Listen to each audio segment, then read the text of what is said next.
फक्त एक ट्विस्ट तुम्ही द्याल ना, तर बाजाराचं मिळणार हे कोकोनटचं आईस्क्रीम किंवा कोकोनट कुल्फी अवघ्या काही मिनिटांमध्ये घरच्या घरी झटपट तुम्ही बनवू शकता. नमस्कार, मराठी कट्टा किचनमध्ये आपलं हार्दिक स्वागत आहे.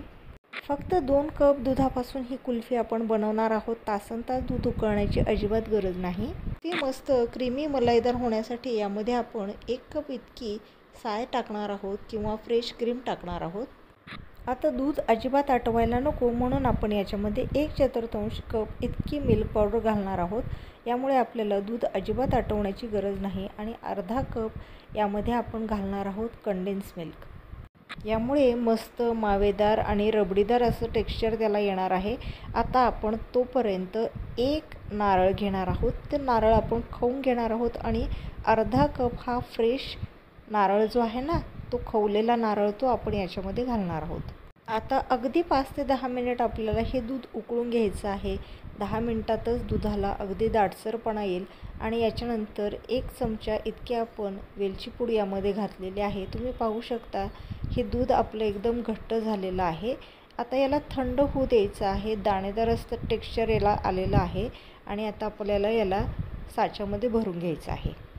साच्यात भरण्यापूर्वी ते पूर्णतः थंड झालेलं असावं याची काळजी घ्यावी.